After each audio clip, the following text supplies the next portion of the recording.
In 1953, Aldous Huxley participated in a study in which he consumed the psychedelic mescaline. He described his experience and reflected upon its meaning in his classic The Doors of Perception. I'd like to take a look at some of his observations and thoughts in this episode.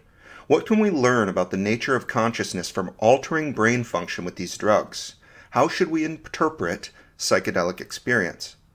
Huxley wrote, quote, "Reflecting on my experience, I find myself agreeing with the eminent Cambridge philosopher Dr. C.D. Broad that we should do well to consider much more seriously than we have hitherto been inclined to do the type of theory which Bergson put forward in connection with memory and sense perception.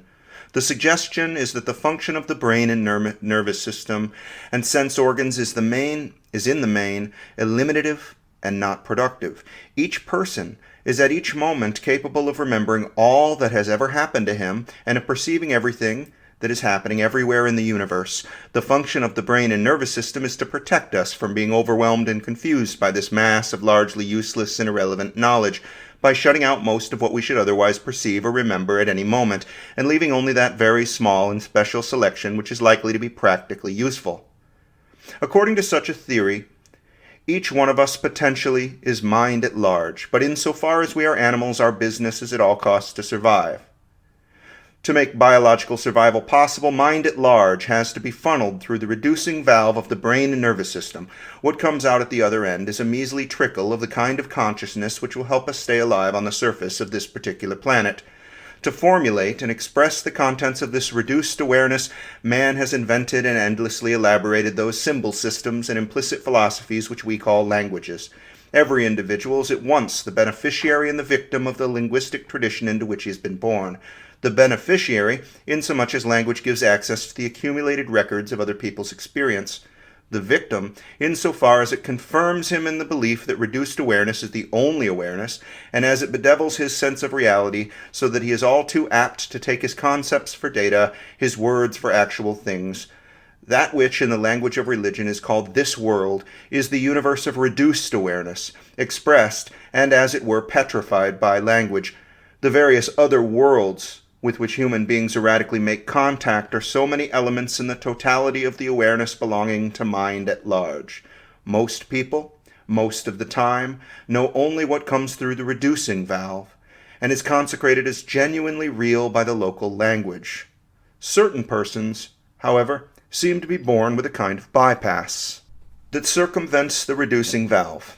In others, temporary bypasses may be acquired either spontaneously or as the result of deliberate spiritual exercises or through hypnosis or by means of drugs.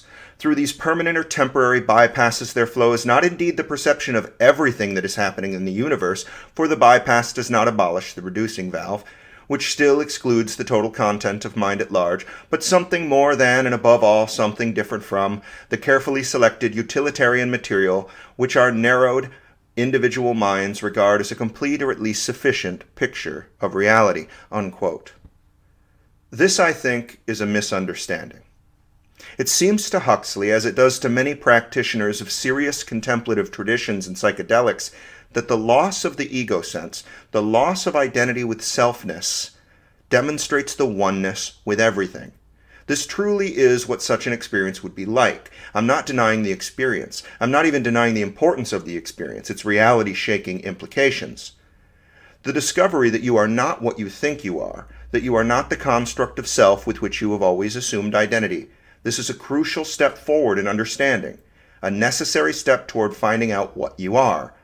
But if it's a step, then it's a step toward something, a step in a direction. Letting go of one illusion, we are invited to accept the next one. We are invited into the illusion of the mind at large, as Huxley describes it. He puts forward and entertains the claim that the brain functions as a reducing valve, to pare down the all-knowing, all-seeing mind at large to just the relevant details. The mind at large is experience of the whole universe, all perspectives at once. I cannot say for certain whether such a mind at large exists, but it is not human consciousness. We are not one with the objective universe. We are one with our own consciousness. I'll do my best to illustrate this. I'll present it from the first-person perspective. This is what normal experience is like. There are things in the world that exist. I am one of them. I am a human being, a creature of flesh and blood, occupying space, consuming sources of energy to do work, including behavior. I know about a lot of other things in the world too. I see them and hear them. They are things in an objective sense, and I know that they are present because the human being has sensory organs adapted for the purpose. This is the way it seems, right? What could be controversial about this picture of how we are situated? Well, consciousness is a bit of a problem, obviously. How can it be like something to be this human being?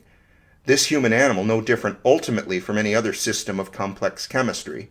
Nitrogen, oxygen, carbon, hydrogen, the same shit as everything else.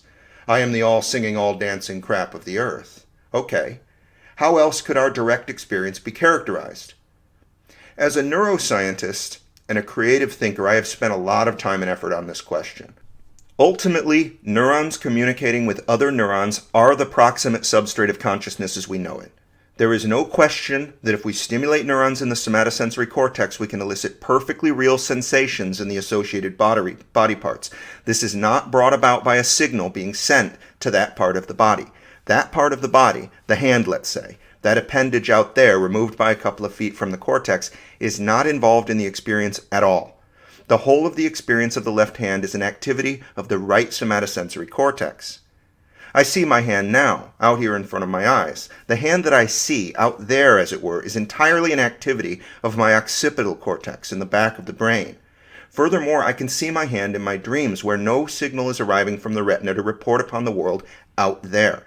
Thus my hand, the hand that I know like, well, the back of my hand, is composed of neural activity in the cerebral cortex. The way it looks, the way it feels, the way it moves, all that I experience of it is in the brain. There is no hand located in the brain, though, is there? Of course not. There are only neurons in communication with other neurons.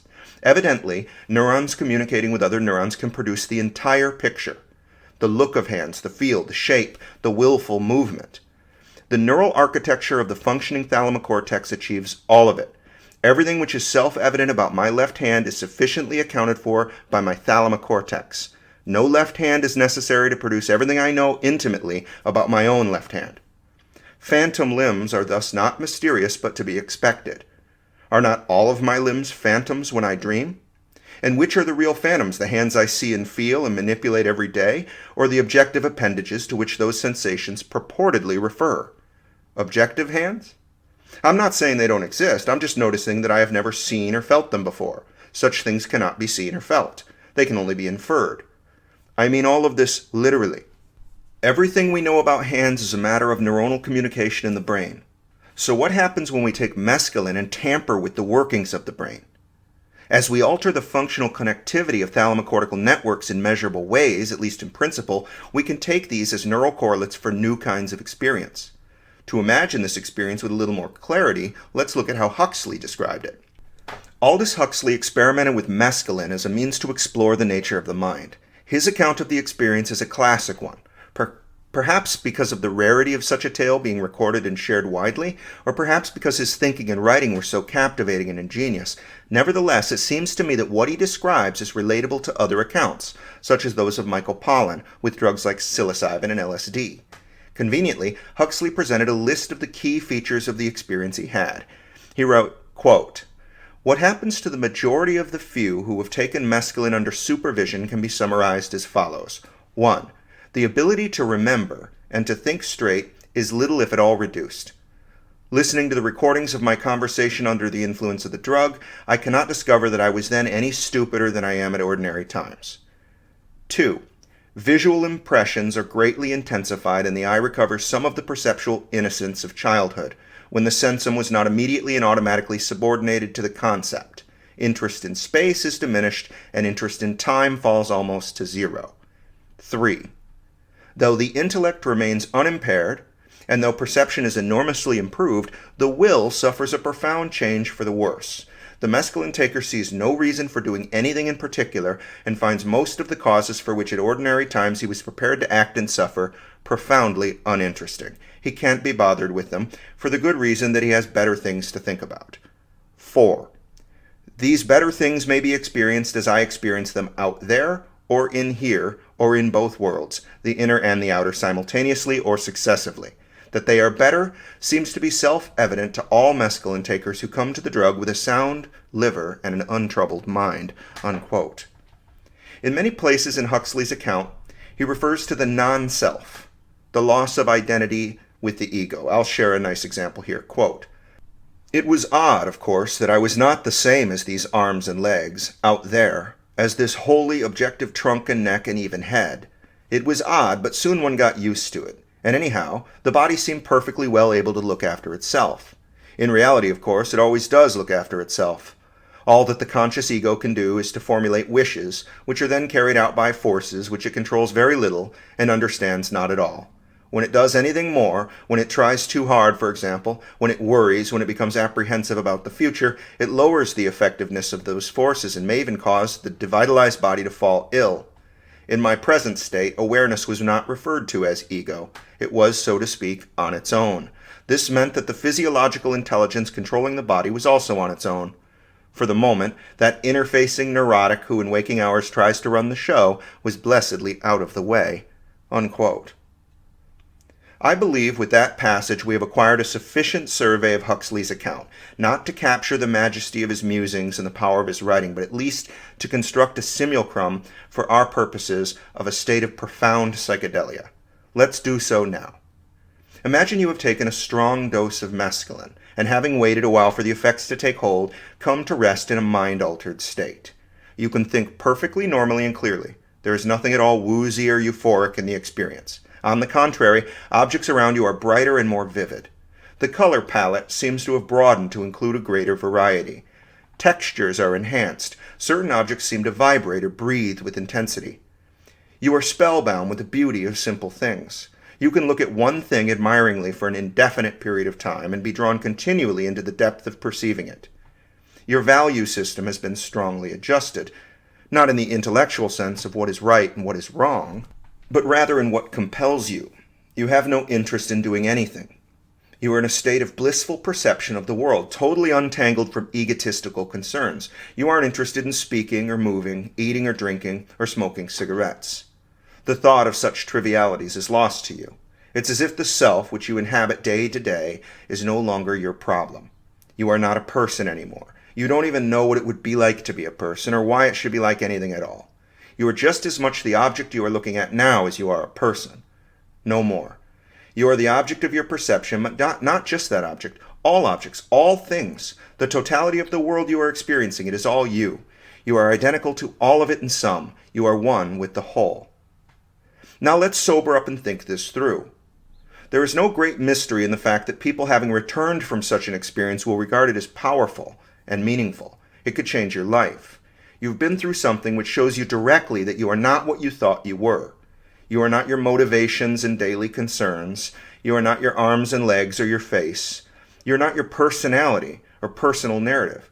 How do you know that? Because when all those things went away, or more accurately, when all of those things became separate from you, you continued to exist in the full sense of being. If listening to me now you doubt this, then I suggest you have never been on the psychedelic trip. It's not what you think. It's not a dream. It's perfectly continuous with normal conscious experience. The conditions have changed, sure, but so have they changed when you take a step outside of your front door. No part of you is made to wonder when you walk outside whether the experience is just as real as when you were in the living room. When you wake up from a dream, you recognize a major shift in continuity. The psychedelic experience is not a dream. You have not slept or undergone a phase transition in consciousness. Huxley felt that in the absence of ego, and in the identity with everything he was experiencing, there was support for the idea of the brain as a reducing valve upon the mind at large. He was experiencing something greater than before, more connections between things, more meaning. Does this imply a reduction in brain activity?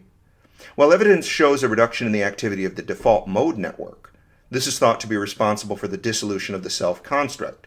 Loss of ego sense through meditation or psychedelics has been shown on brain scans to correlate with reduced default mode network function. But what about the greater thalamocortex? Is its functioning reduced? No. Evidence suggests greater functional connectivity, higher integration. The idea of the reducing valve is oversimplistic. These drugs, LSD, DMT, psilocybin, and mescaline, act on a class of serotonin receptors. It's not as if the brain is either turned way up or turned way down. Chemicals that turn up brain activity across the board are going to be extremely neurotoxic. Increase the firing rate across the cortex and you will get seizures. Go the other way, decrease the activity across the brain, and you will get drowsiness and then loss of consciousness. A one-dimensional valve mechanism for brain activity does not apply. But fair enough, I don't look to Aldous Huxley for expertise on neuroscience. In any case, something substantial is happening in the brain in accordance with the expression of serotonin receptors and the dose of the drug administered. I want to give a few words to two different observations. The first is of a certain accord with Huxley's thinking on human experience and the necessity for survival. The second concerns his idea of mind at large, by which he means essentially the experiencing of the whole universe and all that it contains. I'll start with observation 1. Human consciousness and fitness for the environment. The dynamics of the thalamocortical activity can obviously provide us with a multitude of experiences, sensations, thoughts, emotions, and so on. The relationship between environmental conditions and the sensations of the brain produced in response to them is an evolved one.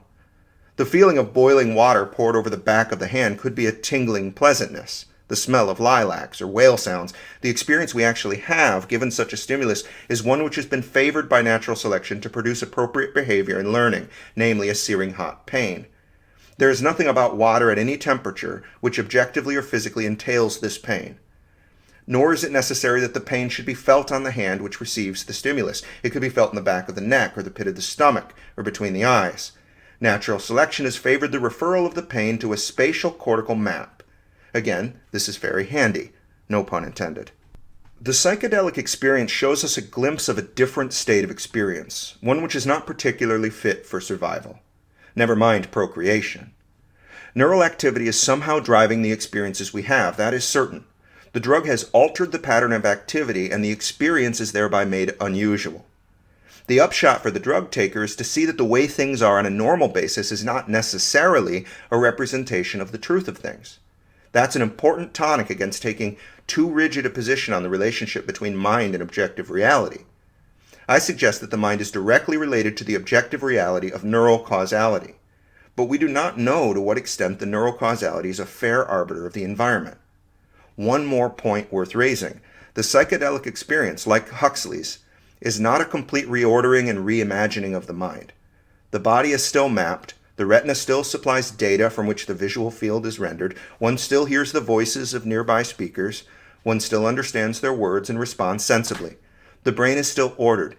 It is not being scrambled or randomized. It's perfectly intact. As Huxley points out in his book, mescaline is very much non-toxic. Okay, on to my second observation. Huxley talks about the mind at large, which has direct access to all of the universe. This is what drug takers and the spiritually enlightened have described as oneness. Imagine that you're having the experience we described earlier. Unidentified with the body, there is only all that is available to feel and hear. You are all of it. Not that one mapped representation of the human form, but everything you see and hear and think and feel. This is oneness of identification. Huxley entertains the notion that this is a kind of opening up of the reducing valve, thus more is being experienced. A broader experience is obtained. But I think this notion is way overboard. Rather, if you pay attention, what you are really experiencing, directly experiencing, is that all of the contents of your consciousness are you. These are not the contents of the universe, but the contents of the mind. You are the vessel within which all of this takes meaningful shape. The changes induced by the psychedelic drug have brought about a new perspective upon the contents of mind, enhanced some and diminished others. This novel experience is just as real and presumably just as valid. The brain, humming along under normal conditions, with its default mode network fully online, contrives to give you a limited sense of identity. It contrives the illusion that you are but one human body in the midst of all that which is outside of you. But all that you have ever known, for every moment of every experience, has been a part of you all along.